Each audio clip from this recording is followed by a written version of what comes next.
Amici ed amiche di Una vita da lontano, bentornati, ben risentiti, ben rivisti questa volta dal carcere di Poggioreale. No, non sono in carcere, ma sono per una volta in Italia, in Irlanda. Una nuova puntata del vostro podcast preferito per raccontare un'altra storia, per sentire tante novità e per avere insomma un insight nella vita di qualcun altro, come tutte le volte quando ci sentiamo per raccontarci le nostre storie. Come sempre, action, come si dice, no? Call to action, quindi iscrivetevi al nostro canale YouTube, basta cliccare sul simbolino qui in basso a destra, cliccate sulla campanella, lasciateci like, commentate perché così l'algoritmo si sveglia e ci dà una piccola mano. Su tutti gli altri social, Instagram, Facebook, Twitter, Discord da questa settimana e ovviamente TikTok, eccetera eccetera eccetera, basta cercare Una vita da lontano oppure andate su unavitadalontano.com e trovate tutte le informazioni che volete riguardo il vostro podcast preferito. Questa settimana con me John Ram e Francesco Molinari, che come sempre ci raccontano qualche cosa in più. Ok, io prendo Molinari solo per la Sambuca, sia chiaro. Seconda cosa, perché Discord? Io Discord lo odio. Cioè, seguo un solo canale esclusivamente perché, vabbè, mi sembra perché giusto noi così. siamo boomer, quindi per quello. Se siamo boomerang soprattutto. Ma chiudo con una domanda per te, ma Barbecue Buddies, perché anche tu hai avuto una brillante idea con un altro nostro amico, ostro ospite peraltro, parecchie puntate fa, di fare un barbecue a mezzogiorno con 40 gradi? Quello no, è che c'ho una moglie che ha un sacco di fantasia, quindi mi compra queste magliette fichissime. Comunque, per la precisione e per difendere il nostro amico barra ospite, il barbecue è andato avanti da mezzogiorno più o meno fino alle 2 di notte successive, quindi non è che puoi... ecco, vabbè, era solo per difesa. E anche Salamella soprattutto ai miei amici. Per cui, detto questo... Esatto, detto questo e annunciati i salumi di qui sopra, direi che è il momento della sigla.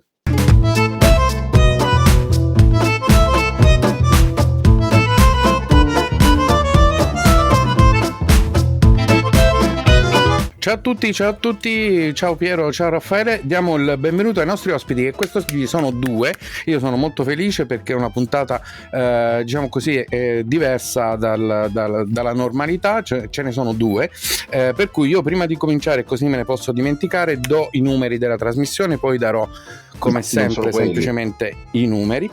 Questo è il nostro episodio numero 93, se ci vedete un po' affaticati, come potete notare dalla maglietta, è piena estate se ci state guardando poi o sentendo in un momento diverso dell'anno e della vostra giornata. Fa molto caldo, quindi a un certo punto potrebbero succedere delle cose che non succedono di solito, come per esempio azzeccare dei nomi alla prima. Io li ho scritti, c'ho un fogliettino, diamo il benvenuto a Alessia e Gianluca. Ho detto bene? Ho detto bene. Ciao ragazzi, scusate la confidenza così iniziale. Voi siete in un posto dove non siamo mai stati, proprio mai. C'è nemmeno un resident lì, che però ci piace, tanto ci piace che possiamo anche un po' parlarne male, perché è come se fossimo almeno in parte il 33% residenti in quel di Malta. L'ho fatto. Allora, intanto benvenuti, dove vi collochiamo esattamente in Malta? Normalmente viviamo a Zeebrugge, una roccaforte della maltesità, però date le ultimi problemi di alimentazione elettrica abbiamo chiesto ospitalità dagli amici a St. Paul's Bay, posto molto più civilizzato che permette di avere la continuità elettrica per 24 ore su 24. Che ieri Quindi cominciamo subito col dire solo il bene di Malta, se non ci sono problemi, non ci sono questioni proprio. Vorrei dire, St. Paul's Bay è il posto che ha avuto l'onore di ospitare il mio cane mentre io mi trovo in Italia negli ultimi giorni. Insomma, okay. Santo e benedetto, proprio come il nome. Allora, però mettiamo un po', se guardando Malta, ok? Quindi, che è una cosa un po' lunga, mettiamolo così. Dove quella è state? l'isola In alto, in principale, basso, a ricordo che ci destra, sono a sinistra, sì. Siamo diciamo sull'isola esattamente al principale. centro. Noi siamo sotto Medina, tra Medina e Valletta idealmente, visto che sono i due punti più conosciuti forse. Mentre Piero dov'è sulla mappa? E lui è di fronte a Valletta, via Slima, quindi è di fronte a Valletta. Tutto est. Ok, perfetto. Tutto est, Insomma, sì. questo giusto per dare un'idea a chi ci ascolta, magari non vede la bellissima mappa, la mappa di Malta. Diciamocelo, non è che ci sia sta grande distanza tra dove stiamo noi e dove sta lui, insomma, siamo lì. Ci vuole un'ora per arrivare, ma sono 8 chilometri, che è solo il traffico, non è? Sì, sono 5 paesi quartiere, un mischione fra le due cose. Allora, Malta è un'isola turistica, però dove molte aziende si sono trasferite o si trasferiranno, dove si fanno affari per diciamo così, le condizioni economiche migliori, quindi è un posto veramente assolutamente particolare, tra i tanti che abbiamo di cui abbiamo parlato, di cui abbiamo incontrato espatriati, amici e nuovi amici. Voi come avete fatto il giro per finire a Malta? Cominciamo dall'inizio, di dove siete? Allora, Inizio io. Allora, io sono friulana residente città di Udine, che si trova nel nord-est dell'Italia, che è in Friuli e non in Veneto. E niente, Gianluca, che è un simpatico ragazzo pugliese di Taranto, che poi ci sono anche lì belle differenze. Allora, prima è venuto a Udine, poi abbiamo deciso di spostarci fuori dall'Italia e abbiamo fatto una lista. Siamo partiti da paesi dove c'era il sole o tanto lavoro, non mi ricordo, una delle due. Comunque, insomma, abbiamo filtrato le due condizioni e tra le poche località rimaste c'era Malta. Tra l'altro c'erano dei nostri amici che si erano appena trasferiti, quindi noi abbiamo detto vabbè, sai che c'è, andiamo a trovarli, vediamo come butta, e poi alla fine ci siamo finiti. Quindi voi oggi avete preso due nerd completi, perché siamo due che hanno fatto delle liste filtrate per vedere dove andare a finire. Beh, questo è un ottimo metodo che tra l'altro credo sia tra la primissima, se non la primissima volta che ci viene descritto, per cui come dire, andare a ciurlare nel manico e andare a ricercare, vorremmo esattamente la lista di tutti i fattori che avevate inserito inizialmente, in modo tale che i nostri ascoltatori possano copiarla. I giorni di sole sono stati un fattore importante, devo dire la verità. I giorni di sole sono stati importanti, perché sennò posti dove si poteva andare ce n'erano, però si cercava un posto il pugliese cercava il sole o la friulana? La friulana. Ok, nata nel posto sbagliato, mi verrebbe da dire. Praticamente. No, in realtà sono di origine pugliese anch'io, quindi ok, sì, quindi è nato nel posto sbagliato. Comunque avete messo due asticelle abbastanza alte per combinarle, diciamo così, perché dove c'è il lavoro e dove c'è il sole, i posti poi che rimangono a asciugare nel diagramma sono veramente pochi, e possono cambiare anche nel tempo, perché sì, esatto, magari sono molto lontani, poi c'è un'altra lista con le distanze. Allora, parliamo di lavoro, ma che lavoro cercavate? Cioè, che intenzioni avevate nello scegliere questa destinazione? E io? Guarda, l'intervista doppia sarà sempre una cosa su chi parla fra di noi, vabbè, c'ho uno a testa. Noi siamo due lavoratori nel settore tecnologico, nell'IT, quindi cercavamo una destinazione dove le nostre competenze avessero un qualche valore che andasse al di là dello schiavismo previsto in Italia. E Alessia è una sviluppatrice di siti front-end, e io sono un content e SEO, almeno ho iniziato con queste figure, grosso modo la mia parte è più sul marketing. Questa è la parte, diciamo, iniziale. Poi, avendo aperto tutta un'agenzia turistica, mi occupo adesso anche di altro, come gestire le cose, mandare avanti la baracca. Allora, non l'abbiamo detto, ma da quanto tempo avete fatto questo grande passo di trasferirvi? Perché noi, bene o male, nel tempo abbiamo isolato una scaletta di domande, di percorsi, no? Poi ovviamente la stravolgiamo sempre, perché con gli ospiti si va un po' dove loro ci portano nel racconto. Da quanti anni è che siete lì? Sono 6 anni, dal fine 2016, quindi sono 6 anni. Il 7° anno. Questo per dare un quadro agli ascoltatori. Piero ha già pensato alla crisi del settimo anno, considerando che Piero di solito nei suoi trasferimenti, nei suoi viaggi da lavoratore, nei suoi espatri, c'è la crisi del 7° mese, e quindi potete trovarvi contenti fino a che non vado via, come si dice al mio quartiere, perché poteva essere peggio. Ma decidere sulla carta, a tavolino, una destinazione, a parte le battute che possiamo inventarci, eccetera, ma non è una cosa facile, perché poi quella scelta la devi perseguire, perché per un po' la devi far funzionare, ci devi provare, no? E uno dei modi, appunto, lo dicevamo prima, che non l'avevamo ancora sentita, come è come la freccetta sulla mappa del mondo. Andiamo lì. Come avete... Io volevo tirare la freccetta. Al prossimo giro, magari la prossima destinazione, nel momento in cui potrete lavorare da dove vi pare a voi, perché magari in determinati campi si va verso quella direzione, magari poi si potrà fare. Ma quali sono state le cose che avete dovuto fare nel trasferimento, che sono state più difficili o più facili, per seguire questa meta di andare in un posto caldo, col sole e dove c'è il lavoro?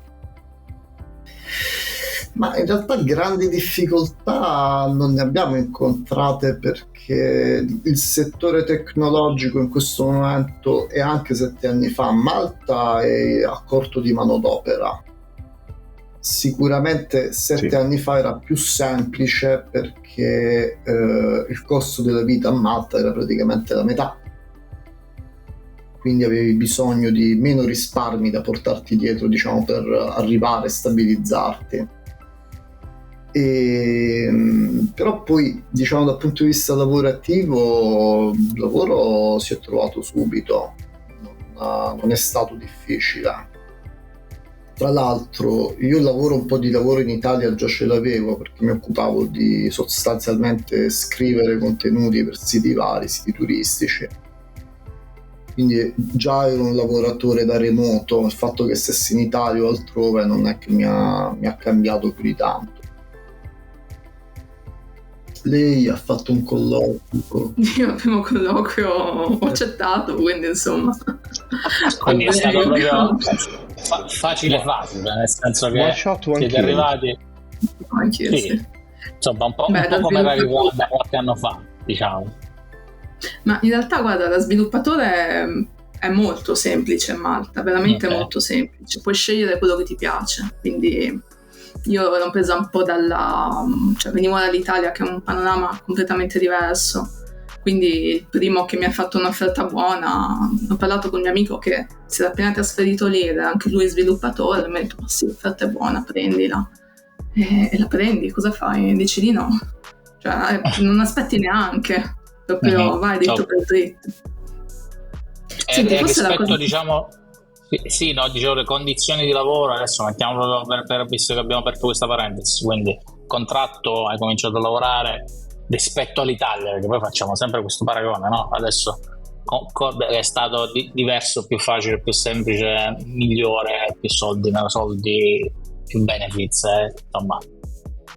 Beh, diciamo hai aperto un calderone, perché ce n'è da dire. Vabbè, a Malta si lavora tantissimo con l'IT, ci sono dei settori che pagano meglio, c'è poco da fare. E chiaramente sono finita in quel settore. Poi il mio primo lavoro era con italiani, quindi doppiamente facile, e poi Malta è piena di italiani, ecco altri due, e quindi proprio zero problemi. Diciamo che nella prima azienda in cui ho lavorato sicuramente ti porti dietro questa italianità, no? Questo modo di fare italiano, quindi il passo non è stato tanto difficile nel bene e nel male. Poi quando inizi a vedere un po' come gira il mondo fuori, ti rendi conto che insomma ci sono dei limiti, che solo in Italia facciamo certe cose, diciamo sempre di sì, eccetera, anche perché a Malta c'è un'offerta di lavoro talmente ampia, almeno per il mio settore, Sì. che se le cose non ti vanno bene non aspetti, cioè inizi a mandare curriculum o aspetti che qualcuno ti chiama perché ti cercano e ti trovano, e parli, fai altri colloqui finché non ne trovi uno che ti piace, quindi in realtà insomma c'è una bella differenza da questo punto di vista. Ok, e allora vado di domanda bonus per iniziare a scoprire un po' di più similitudini e differenze anche dal punto di vista burocratico. Quanto è facile la procedura per fare la carta d'identità maltese? Soprattutto per uno che è abituato, come dire, a fare un documento, quando devi fare un documento con la burocrazia italiana e dici no, mi è scaduto, devo rinnovare, che so, una patente, una carta d'identità. Maledizione, la burocrazia italiana. Io vi chiedo, quanto è facile fare una carta d'identità maltese? Allora, un attimo, prima di rispondere vorrei citare il fatto che quello che ha fatto la domanda è stato capace di perdersi il documento di identità più di una volta, facendo dei numeri da circo come andare all'ufficio comunale di Fiumicino a rinnovare la carta d'identità, no, di Ciampino, scusami, del comune di Ciampino, che io penso nessuno sappia, a parte l'aeroporto, dov'è la casa comunale di Ciampino. Chiudo la parentesi perché adesso vi lascio rispondere. 7 minuti di taxi dall'aeroporto, ci vuole un attimo. Allora, per fare la carta d'identità sostanzialmente devi avere un contratto d'affitto, questo è il costo. Se tu hai un contratto d'affitto, il contratto d'affitto normalmente è registrato, quindi puoi andare ai Identity Malta, che adesso è Birkirkara. sulla strada per Birkirkara. Prima era a Valletta, infatti era più difficile arrivarci, però adesso è proprio... Prendi il numeretto, vai là, ti fanno la foto, ti danno il tesserino, ciao. Tra l'altro te la fanno lì la foto, quindi non ti devi preoccupare di niente, devi solo arrivare. Ecco, forse l'unica difficoltà è che il sabato maledetti sono chiusi, quindi quando devi andare a prendere il documento non ci puoi andare di sabato. Lo dico perché mi è successo. Sì, questo è grosso, non c'è molto altro. No, guarda, Malta sulla burocrazia chiaramente, ma quali paesi sono più difficili dell'Italia dal punto di vista burocratico? Voi avete fatto un po' di puntate, avrete sentito un po' di esperienze, non so, chi vi ha detto è meglio in Italia con la burocrazia? Forse il Sud America, adesso Piero ha vissuto in Messico, ma anche gli altri che abbiamo intervistato col Sud America forse ci hanno avuto dei problemi. In realtà spesso ci hanno detto è meglio in Italia perché almeno le cose complicate le so già, anche se è completamente folle, però le so perché sono le nostre. E quindi arrivare lì, anche se c'è una procedura semplicissima e linearissima, però è una roba che conosci e che ti appartiene. Ok, sta. Però effettivamente è chiaro, se nessuno ti spiega, se tu non lo trovi scritto da qualche parte, sapere che devi andare a Malta, Identity Malta potrebbe essere un problema, però si trova scritto No, assolutamente. in inglese, richiesta almeno, diciamo, l'impegno minimo è che tu possa cercartelo su Google. No, l'aneddoto più bello che ho dal punto di vista della burocrazia è stata quando sono andato all'ufficio del Ministero del Lavoro messicano, la terza volta, perché la prima portavi tutti i documenti, la seconda porti i testimoni che dicono che sì, tu vivi in Messico e sì, tu lavori realmente in Messico. Alla terza, in cui mi devono ridare il documento, mi dissero: ah sì, è vero, lei aveva l'appuntamento oggi, ma non sono arrivate le tessere di plastica a Città del Messico. E sì, ok, e non mi poteva chiamare stamattina. Ah, veramente l'avremmo potuta chiamare anche 2 giorni fa, perché la consegna è settimanale. Ah, grazie, è stato gentilissimo. Sono a 40 minuti di lavoro. Grazie per avermi fatto perdere mezza giornata. Buona giornata anche a voi. E i testimoni che avevi portato nel frattempo poi hanno messo a soqquadro l'ufficio sparando con le pistole per aria, no, No, facendo no, una cosa erano così, 2 no. comparse assoldate lì davanti per l'occasione, niente di più, che Due pensi? mariachi, Ma me in realtà l'immagino quello è come un... due mariachi. Ma in realtà quello è un test. Se tu non ti puoi permettere di passare una giornata appresso a questa cosa, magari perché ti licenziano, non hai proprio la possibilità di rimanere lì e di avere un documento, cioè te ne Assolutamente. devi andare, è una selezione. No, ai nostri due ospiti, una delle domande che mi piace di più, con tutte le sue varianti, è quello, non dico degli shock culturali, ma delle differenze immediate, no? La prima cosa che ti ha colpito quando sei arrivato in quel paese, la cosa peggiore, la cosa migliore, cosa ti piace di Malta, oppure cosa ti manca dell'Italia o cosa non ti manca per niente. Questo genere di domande qui. Malta è un posto comunque in cui ci sono tantissimi italiani, dove vuoi o non vuoi, anche magari al lavoro li incontri, dove hai delle possibilità, magari cercando lavoro, di incontrarne qualcuno. In altre situazioni, in altri paesi abbiamo parlato no, che magari uno fa delle amicizie di comodo nel momento in cui è arrivato e sta cercando informazioni eccetera, poi magari quelle amicizie rimangono. Rispetto a questa cosa con gli italiani, avete trovato aiuto, lo avete cercato, vi è capitato, oppure siete andati tranquilli per conto vostro, perché comunque si può fare? Un po'... avevamo un appoggio quando siamo arrivati, Sì. per una settimana, mi pare. Sì, vabbè, comunque il nostro appoggio erano i nostri amici, quindi in Sì. realtà non è un'amicizia di comodo. E poi vabbè, io ho avuto tanti colleghi italiani, veramente tanti, con cui sono ancora amica tra l'altro, quindi sì, sono amicizie che rimangono secondo me. E cosa volevo dire? Quando gli italiani sono all'estero tendono ad aiutarsi molto. È una cosa particolare, perché quando siamo in Italia siamo tutti molto campanilisti, però appena usciamo, per dirti, io lavoravo con tutti i ragazzi del sud, ragazzi chiaramente del sud, però non c'era, eravamo tutti italiani in quel momento, a parte i siciliani, spero che nessuno di voi sia siciliano, scusate, che loro si distinguono sempre, però vabbè, a parte le battute sceme, in genere ci si aiuta tantissimo. Però la battuta non era tanto scema, nel senso che Malta con la Sicilia ha dei suoi rapporti diretti e centenari, millenari. Io le volte che sono italiano, i maltesi te lo chiedono, ti dicono: ma sei siciliano o italiano? Questa è è una delle prime cose che mi ha colpito, perché Per dire, sei quello dall'altra parte del lago, oppure sei uno straniero, insomma, come un po' più su. Okay, interessante.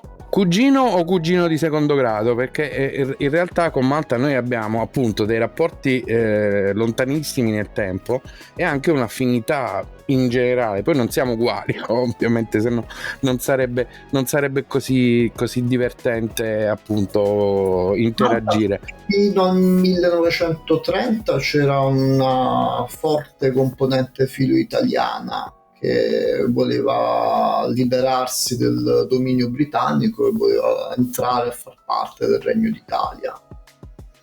Poi chiaramente c'è stata una seconda guerra mondiale di mezzo, la loro opinione è cambiata per buone ragioni, visto che abbiamo passato buona parte del tempo bombardabili, e la parte che gli è rimasta era quella di liberarsi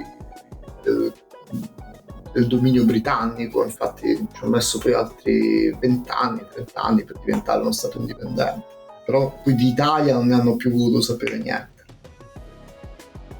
Ecco, dopo tutti questi decenni penso che soppesare l'indipendenza o essere meta di addio al celibato britannici, non lo so che cos'è peggio fra le due cose, però comunque queste sono battute che possiamo fare con i nostri biscugini di terzo grado, ecco, della perfida Albione. Ho l'impressione che rispetto a tante altre ex colonie britanniche, diciamo, Malta forse è quella che l'ha presa un po' meglio rispetto alle altre, no? Non ha, almeno non mi dà l'impressione che ci sia quest'odio per il British Empire come li si possa respirare in alcune parti dell'Irlanda, ovviamente, ma anche insomma da altre parti. Però l'Irlanda ha avuto i trouble negli anni 70-80, diciamo il percorso maltese è sicuramente diverso e ci sono dei pro e dei contro, poi qua chiaramente dipende, siamo ancora in storia contemporanea, magari c'è chi avrà opinioni diverse, però diciamo che i maltesi quando i britannici se ne sono andati non erano così scontenti, sapevano che ci perdevano dal punto di vista economico, perché comunque la base militare britannica della flotta del Mediterraneo che stava in stanza a Malta portava soldi all'epoca, era quello che portava soldi a Malta, il turismo ancora non c'era. Però mi sembra, da quello che ho potuto vedere io parlando con persone, conoscendo persone in giro a Malta, insomma, mi sembra che nessuno li abbia rimpianti così tanto questi britannici. Gli hanno lasciato la lingua e quello ha aiutato parecchio Malta poi a posteriori, perché l'inglese è una lingua britannica, scusate, è una lingua ufficiale, e se si dovevano fare le cose in maltese io penso che non si andava molto lontani. Tu a Malta puoi fare un processo, se ti capita di fare un processo, spero non vi capiti, però lo potete fare in lingua inglese, le documentazioni ufficiali le potete chiedere in inglese. Questo è un grosso aiuto, perché il maltese, ragazzi, io 7 anni sono ancora a un livello molto, molto basso, e prima di arrivare a Malta comunque parlavo già italiano e inglese, parlo arabo a livello minimo. Uno dice maltese forse lo capisci, poco e niente proprio. Alessia invece è fluente in maltese, no? Fluentissimo. No, in realtà io ho avuto colleghi maltesi, quindi 2 parole in croce le so, ogni tanto acchiappo il contesto. Quindi io ne perché c'è una. questo misto. Sì, qual è, Piero? Grazie Hafna. 2 Z e la J. Posso dire, Gianluca, che nel mischione di lingue che potevano essere utili per imparare il maltese ti mancava un po' di siciliano in origine, quello è il motivo per cui fai un po' di fatica, però questa è una pura battuta. In realtà come dire, hai dato delle tue opinioni personali oltre a dei fatti storici in maniera molto sommaria, però in punta di piedi. La domanda non è sulla storia, ma anche perché, nel senso, voi vivete lì, siete parte comunque da espatriati, ma di questo paese. Rispetto alla quotidianità, alle notizie di Malta, all'attualità e appunto al rapporto tra Malta a livello storico e l'Europa e quello che succede, diciamo così, Malta ha sostituito lo sguardo sull'Italia, sulle beghe nostre politiche normali, sulle situazioni, o ancora siete a metà e metà, o comunque vi interessate di quello che accade nell'isola? Ma allora, guarda, se tu apri il Times of Malta, il giornale il sito maltese più frequentato a Malta, il Times of Malta in lingua inglese, in prima pagina si parla di 2 pesci morti oggi, 2 pesci morti nella ora. 2 pesci morti, aspetta che vado a cercare l'articolo intanto, così. Siamo 2 pesci di razza Koi di 40 anni di età, che siccome ci sono stati problemi, l'ho anche letto, ragazzi. Vabbè, volevo vedere. Cioè io vedo l'articolo e chiudo. Quindi diciamo che ti avanza il tempo per poter vedere anche qualcos'altro. Però sì, diciamo l'occhio sull'Italia, almeno per quanto riguarda me, è sempre presente, perché lavoro parecchio con lavoro quasi unicamente con l'Italia, quindi bisogna sapere se ci sono scioperi, che aria tira in generale, perché se tira una brutta aria c'è meno turismo. Siccome io campo di turismo italiano, quindi meglio capire che tempo farà nei prossimi mesi. Ecco, infatti, visto che tra l'altro siamo arrivati più o meno a metà e quindi toccherà a breve la palla a Raffaele per alcuni reminders, annunciamo che la seconda parte andiamo a trattare il motivo per cui io vi ho conosciuti. Io ho conosciuto prima la vostra opera e oggi finalmente anche gli autori. Allora, palla a Raffaele e poi si ritorna col sorpresone. Allora, intanto vedete in sovraimpressione nel montaggio che mi ha fatto accuratamente di questa puntata l'articolo sul Times di Malta, nel quale si dice appunto che questi pesci dal valore di almeno 1.000 euro l'uno, di 40 anni di età, sono morti, e ci sono le foto dei cadaveri. Adesso, se siete forti cioè non siete forti, diciamo, di stomaco, insomma, state attenti, guardatelo attenzione. Raffaele, se posso dire, li trovate in video solo se Raffaele si è fatto questo sbattimento di fare le catture, altrimenti non ci sono. Quindi noi cadaveri dei pesci poveretti non li abbiamo messi, e che non se ne parli più. Se ci state ascoltando se ci state ascoltando sul podcast, vi posso dire che i pesci sono bianchi e rossi, ecco, quindi questo è il fatto. Sembrano abbastanza grandi. Detto questo, con questa storia commovente dei pesci che sono morti a Malta, vi ricordo come sempre che se siete arrivati fino a qui non potete che iscrivervi al nostro canale YouTube cliccando sul bottone qui in basso a destra, cliccare sulla campanella, lasciarci un like, commentare e condividere tutti i nostri video, e poi insomma ascoltarci su Apple Podcast, su Spotify, e più ne ha più ne metta, e cercarci su tutti i social possibili immaginabili. Basta cercare Una vita lontana o The Life from Afar in inglese, se volete cercarci in inglese, e poi insomma andare su unavitadalontano.com e troverete insomma tutte le altre informazioni. Fatelo, se scrivete, ecco, se come dice Pratt, se scrivete fallo nei commenti adesso, Emiliano farà una domanda molto complicata. Detto questo, torniamo a parlare invece della ragione principale per la quale i nostri ospiti sono qui, ovvero il vostro sito, insomma, le informazioni che date e che cos'è, insomma, raccontiamolo un po'. Viaggimalta.it è il nostro sito, è un portale turistico su Malta che contiene una corposa quantità di informazioni per gli italiani che vanno in vacanza a Malta, e noi campiamo poi, almeno io, perché devo fare un altro lavoro, io campo anche poi organizzando visite guidate per gli italiani che decidono di venire in vacanza a Malta. Quindi il sito ha un centinaio di articoli.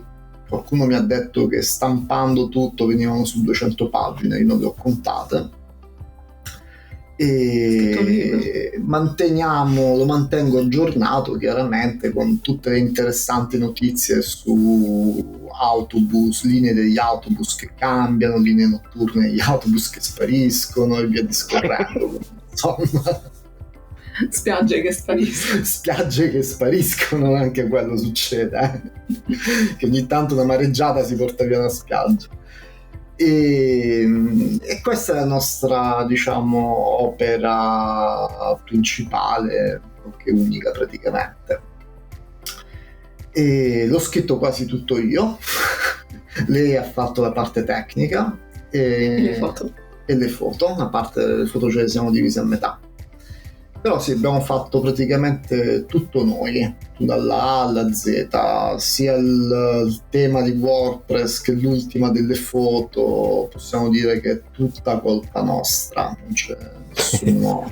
Ma a me, a parte diciamo così, l'aspetto tecnico e l'accumulo di domande e battute che ho da 5 minuti a questa parte, che però me le tengo, no? La curiosità è passare da appunto scrivere contenuti a poi a non solo metterci la faccia, ma anche a metterci se stessi per, diciamo così, fisicamente fare la guida, o se capita, diciamo, essere contattati direttamente, mettersi in mezzo in prima persona. È comunque un cambiamento, una cosa che non viene così dal nulla, no? Allora, io non sono una guida, io sono colui che organizza le visite guidate, che a Malta ha una licenza particolare solo per fare quello. Quindi ho delle guide che lavorano con me, alcune sono italiane, altre sono maltesi, però io non sono una guida.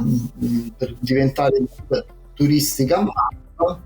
Nell'inesattezza ho fatto un level up, nel senso che per me è ancora più interessante questa cosa, cioè non la guida, ma il capo gita, l'organizzatore, il datore di lavoro delle guide, anche di più. Insomma, questo è un passaggio, diciamo, non è il lavoro che facevi prima, è un'aggiunta, è una cosa dovuta al luogo dove sei, dove siete. È collegato, perché prima comunque io scrivevo contenuti di ambito turistico. Diciamo che prima di arrivare a Udine, per colpa sua, avevo girato un po' di mondo, e girando il mondo mi ero fatto un po' di esperienza su varie località, quindi lavorando su vari contenuti, su varie destinazioni turistiche. Ho lavorato su Barcellona, Parigi, per conto di altri siti, e chiaro che poi mi è venuta la voglia di fare da me, quindi tutto molto lineare in realtà. E come sta andando? Quest'anno bene, cioè quest'anno, vabbè, io ho ancora l'ottica. Allora, io ho aperto bottega a ottobre 2019, quindi ottobre, novembre, dicembre, gennaio e febbraio è iniziata la pandemia, febbraio 2020. Quindi io poi ho fatto un inizio difficile. È un inizio, sì, abbastanza. Insomma, sono stati 2 anni difficili, ecco. C'è di meglio, L'anno scorso siamo tornati a lavorare, cioè c'è stato abbastanza volume, ecco, da poter organizzare qualcosa a Malta. Quest'anno stiamo migliorando, grazie anche soprattutto alle ottime guide con cui lavoro, perché sono loro che ci mettono la faccia. In realtà io rispondo alle email dei clienti, però io non vedo nessuno fisicamente, io sono solo io sono il Gianluca dell'email, però poi la visita guidata non la fanno con me, la fanno con vari Marcella, Irene, Roberto, Ernest, Christine. C'ho un buon team di guide bello affiatato, e sono loro effettivamente a cui devo il successo della compagnia, perché sono loro che fanno una giornata con i clienti, non io. E questo è molto interessante. Io ho una cosa indietro e una cosa avanti. Intanto faccio la cosa indietro. Come è stato per voi due insieme lavorare nello sviluppo, diciamo, dell'idea e del sito, del lato tecnico poi dello sviluppo? Perché quando, diciamo, si sta insieme e si fa una cosa insieme, non sempre fila tutto liscio, comunque vengono fuori delle cose che stai magari può che essere il direttore dei lavori praticamente. No, se può essere divertente raccontare, se non è divertente io mi accontento di una bugia, tranquilli, non è un problema. Diciamo, ci sono state delle difficoltà nel lavorare insieme, e quindi degli scontri, oppure la coppia funziona anche dal punto di vista professionale? Allora, aspetto di vedere che dice lei, ci vediamo.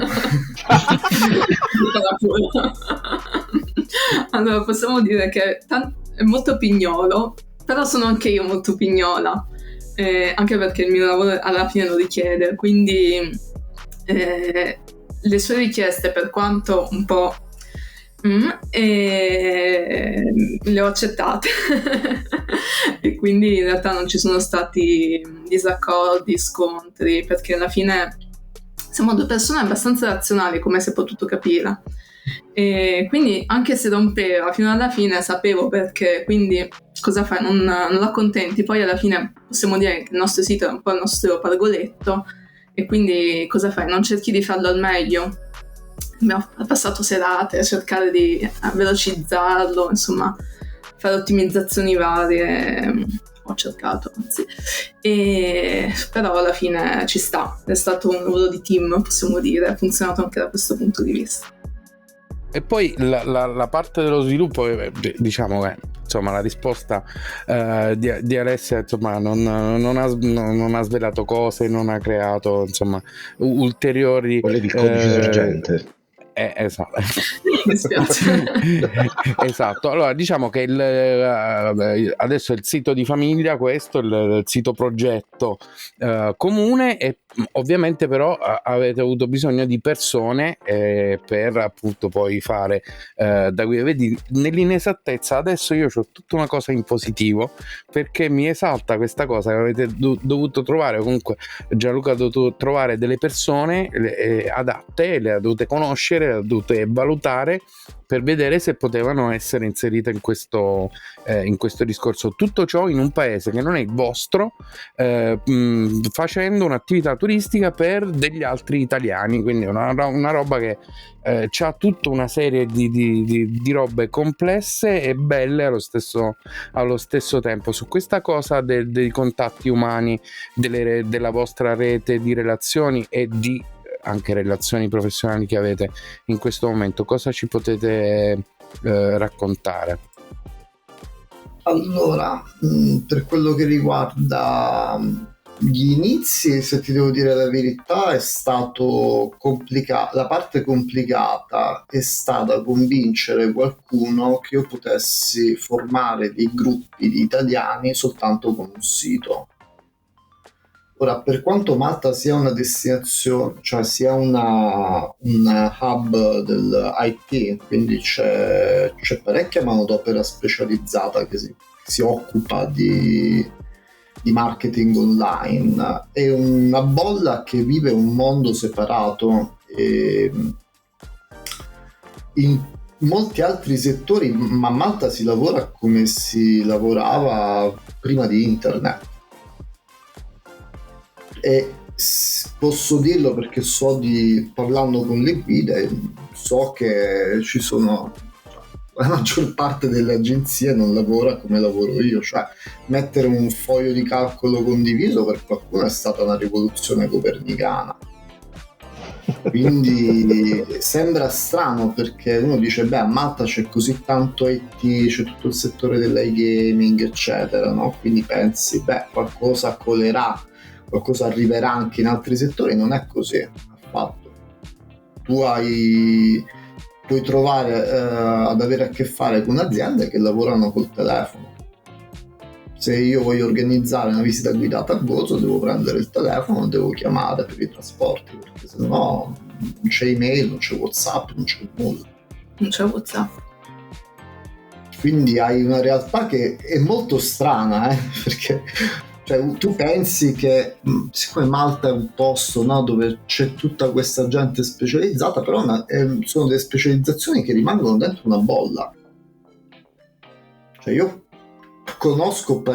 noi conosciamo parecchie persone, parecchi italiani, anche di altre nazionalità, che lavorano nell'IT. Diciamo metà delle nostre amicizie saranno nell'IT. Io penso di essere l'unica persona che stia lavorando nell'IT, che non sia all'interno dell'ambito dell'iGaming. Ne ho conosciuto uno, ne ho conosciuto un altro in 7 anni. Quindi... lui che fa? Si occupa della vendita delle api regine, quello lì che... No, un'altra cosa, no. Vabbè. Però è strano, perché effettivamente quando ho iniziato a lavorare ho dovuto anche, diciamo, organizzare degli standard che non erano standard particolarmente avanzati, non stiamo parlando di chissà che, però c'è stato del lavoro dietro, cioè per assicurarti che le persone poi potessero lavorare al meglio delle loro possibilità. No, vi dico, cioè, altre agenzie ti danno il foglietto prima mattina alle guide, le guide sanno che devono fare, se c'è gente o meno, in che lingua devono fare il tour e via discorrendo. Io questa cosa non la posso fare perché io metto insieme richieste da parte di singole richieste, le mettiamo insieme e facciamo il gruppo, quindi il funzionamento è diverso. Non ho la richiesta adesso sì, magari mi scrivono le agenzie dall'Italia, una richiesta di un gruppo formato, però è diciamo un altro canale, un'altra cosa. Però tu metti insieme 10 coppie di italiani, me li metti insieme in un gruppo e devi far arrivare tutte insieme. Gli italiani non sono esattamente famosi per la puntualità e gli devi spiegare come farlo a Malta, dove in questo momento c'è un discreto disastro dal punto di vista urbanistico, nel senso, cioè ci vuole un sacco di tempo per spostarti, ne parlavamo prima dell'inizio della puntata. Poche strade strette. Quindi il nostro ritardo cronico di italiani a Malta è una cosa che non siamo in ritardo, perché di suo se arrivi esattamente diciamo così col tuo ritardo naturale capita a tutti. Se poi invece li sommi, il ritardo naturale e quello logistico è delirante e non si può fare proprio niente. No, io una cosa volevo chiedere, un parere, una valutazione.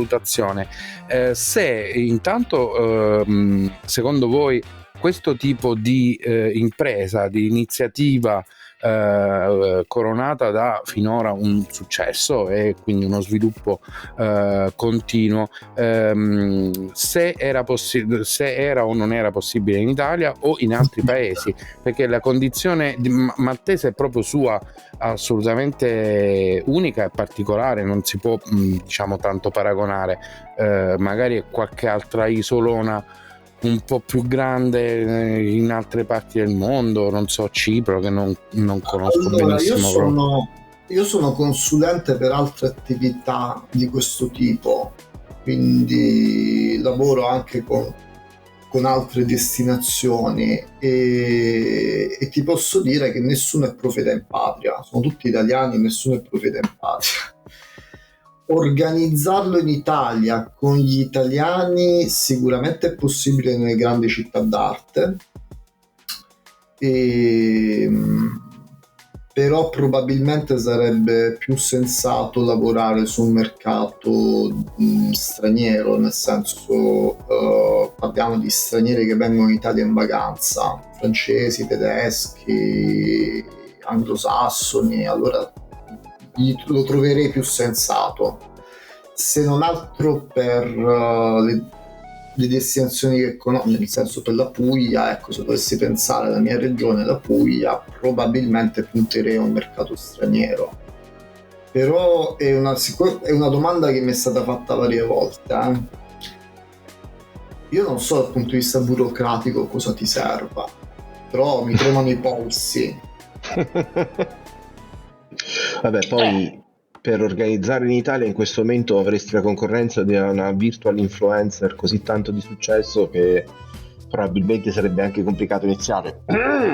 No, invece mi chiedevo un'altra cosa: lo sviluppo naturale che prevedi è proprio quello di creare un canale specifico che entri in contatto diretto con le varie agenzie italiane che mandano poi in Malta? Ma guarda, le agenzie sono una risorsa, nel senso che prenotano anche loro, quindi ben vengano, però sono loro che trovano noi, nel senso io non scrivo alle agenzie, non mi propongo, e siamo come tu hai trovato noi su internet, così lo fanno i turisti che vengono e che vogliono diventare i nostri clienti, e così lo fanno anche SEO. Sì, un po' di SEO è stata fatta. Ecco, infatti la domanda che volevo fare era anche un po' interessata: vale di più essere i primi su Google quando si cerca guida turistica a Malta, oppure si cerca Malta e quindi tutto quello che ne consegue per poter essere i primi. Adesso credo si paghi anche, oppure vale il mouth to mouth e poi tutte le altre cose di marketing che devi fare lateralmente, penso a Instagram, penso agli altri social.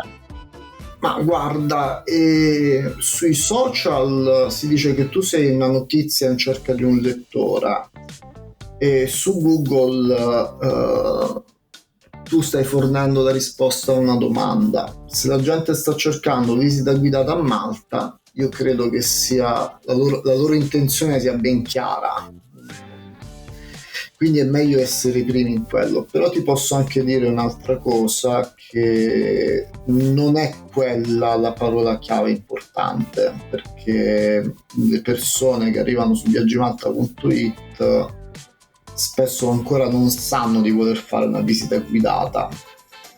Poi diciamo che la voglia gliela fai venire in qualche modo, quindi ci serve anche un po' di marketing, nel senso devi anche saper far venire la voglia di vedere qualcosa dove magari non avevi previsto di farlo, perché diciamo Malta poi per un italiano in vacanza è una destinazione relativamente semplice, è vicina, tanti maltesi parlano italiano, quindi il primo gap, diciamo, il primo scoglio potresti risolvertelo.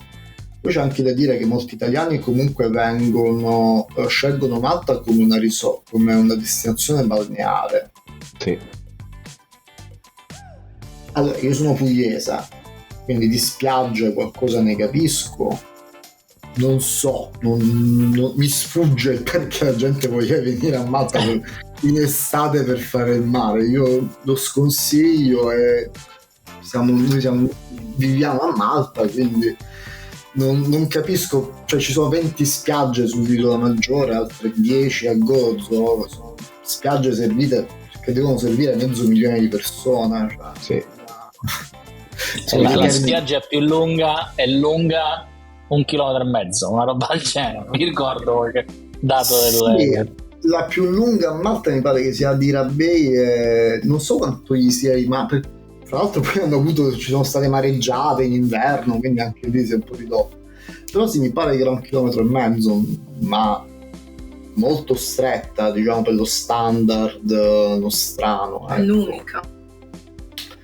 E molte spiagge, ci sono dei posti che io in Puglia cioè il nome non glielo diamo, delle calette e poi non gli diamo, cioè posti come Paradise Bay io in Puglia mica gli diamo il nome, che carina per carità, però non è un posto che gli dai un nome.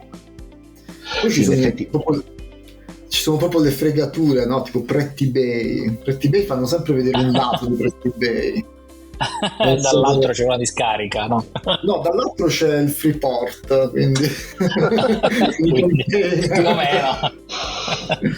No, ma infatti anche Paradise Bay fa ridere, perché comunque è estremamente carina, però io sono arrivato in barca una volta, ho portato all'azienda, mi ha detto ok, Bay la vedo, Paradise mi sembra un pelo presuntuoso. Beh sì, abbastanza. Insomma ci vuole la barca, mettiamola così, per fare il mare fatto bene. Se hai la barca sicuramente vai in posti dove puoi andare solo te, quindi ci sono anche belle baie, ci sono bei posti a Malta se hai una barca, per carità. Ma anche se viene ottobre, è chiaro che ottobre è già un po' più incerto, ho ragione di questi tempi, no? Dove è un po' più difficile dire quando piove e quando non piove, però puoi andare a Malta, se hai la fortuna, puoi andare a Malta a mare fino a metà novembre. Sì. Dipende dalla settimana.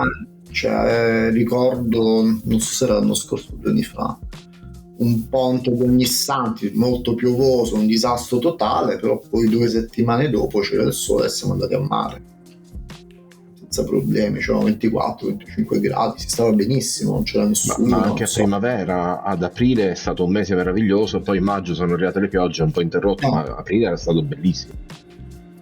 Quindi hai sempre c'è un po' di incertezza. Chiaro che non è una destinazione, cioè è un'isola nel Mediterraneo, la gente pensa, boh, sarà come altre isole nel Mediterraneo, ci saranno tante spiagge e poche persone, però non è così. Malta comunque è un'isola con 500.000 di persone, e è uno dei paesi europei con la più alta densità per abitante, e continua a crescere, cioè da quando siamo arrivati noi 7 anni fa, se ricordo, penso che la popolazione di Malta sarà cresciuta, non so, di un altro 10%, e sembra un numero piccolo, però è anche l'isola è piccola, anche l'arcipelago maltese è piccolo, quindi aggiungere 60.000 persone in un contesto che è già densamente popolato avrebbe richiesto sicuramente una certa pianificazione che io non vedo. Non so se magari mi sfugge. È chiaro, poi maltesi su queste cose se la possono, cioè qualcuno magari un po' più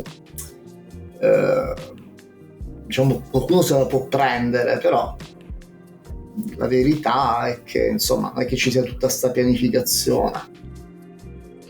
Adesso non scoraggiamo i nostri amici che magari ci stanno ascoltando, che vogliono venire a fare una vacanza a Malta, magari attraverso viaggimalta.it. Sicuramente c'è posto per i turisti, magari se diciamo in autunno e in primavera non beccate il caldo nero e c'è meno gente, e comunque si possono fare delle cose diverse dal solito. Secondo me sta benone. In genere chi viene per una settimana a Malta è un ottimo posto, perché comunque è concentrato, puoi fare tante cose, non è un posto, ecco, non ha le migliori spiagge, però ci sono delle spiagge, e non è magari ricca di storia come potrebbe essere Creta, però è piena di storia in ogni caso. Ci sono delle cose molto specifiche a Malta che ci sono solamente a Malta.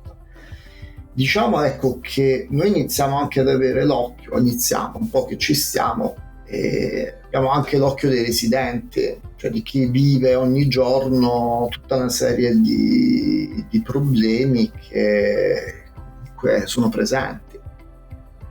Non puoi farne a meno, cioè non puoi mettere la testa sotto la sabbia e far finta che non ci sia nulla.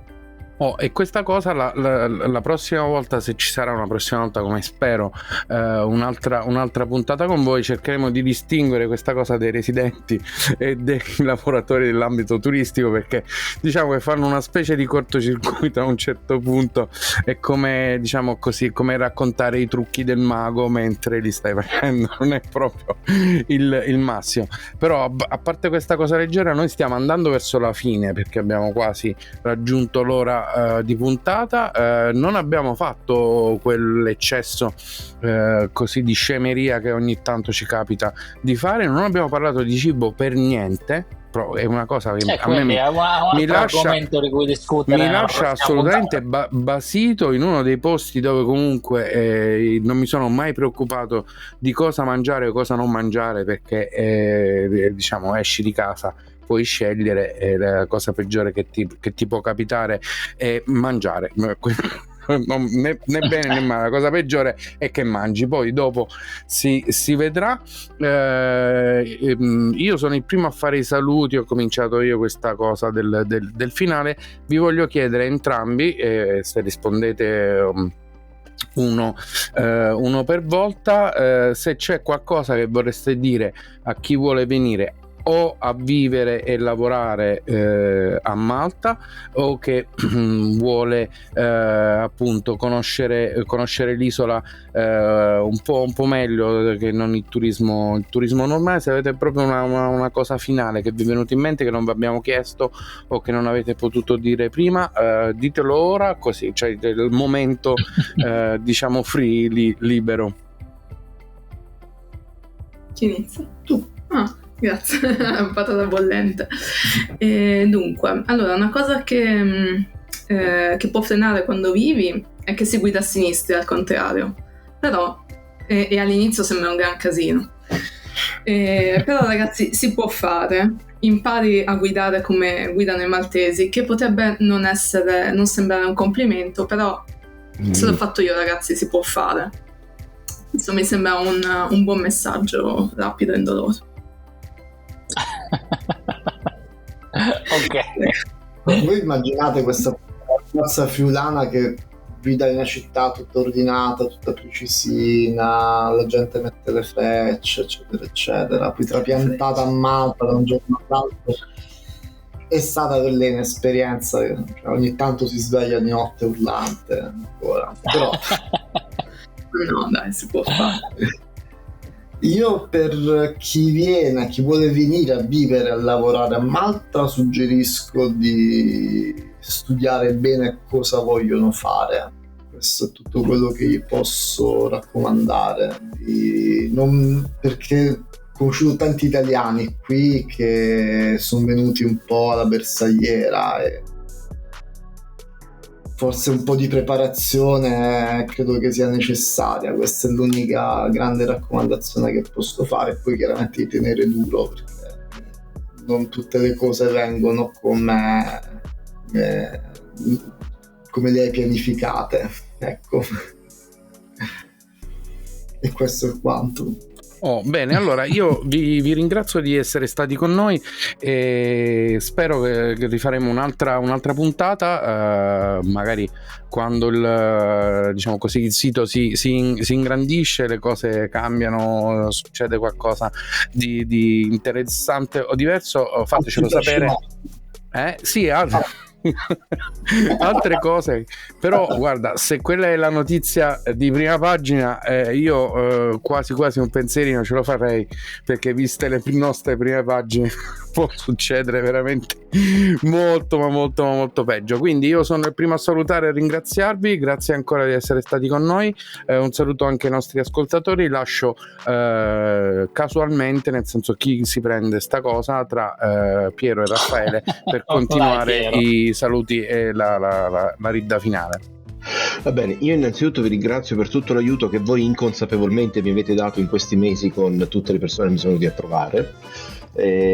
Almeno nella mia cerchia in quella cerchia ristretta siete il sito di riferimento, questo lo assicuro, ma anche nel SEO, insomma, il lavoro è stato fatto bene. Io di solito saluto con delle citazioni. Per voi ho scelto un proverbio africano che mi sembra assolutamente interessante. Dice: ciò che non hai mai visto lo trovi dove non sei mai stato. Detto questo, ringrazio ancora Alessia e Gianluca e grazie a voi per averci ospitato. Grazie. Allora, viaggimalta.it per sapere tutto e per insomma organizzare questa prossima vacanza a Malta. unavitadalontano.com per sapere tutto del nostro podcast, e ovviamente, come detto sopra, cliccate sulla campanella, iscrivetevi, lasciate un like e commentate dovunque praticamente. Nella prossima puntata cercheremo di intervistare i genitori dei pesci koi morti per sapere insomma come è stato il trauma, e insomma, oppure l'allevatore di pesci koi che a questo punto guadagna 1000. Come hanno riportato i cari a casa, quello è il problema. Secondo me sono finiti a rosso. Stay tuned, come dicono quelli bravi. È stato un piacere come sempre, ci vediamo la prossima volta. Ciao.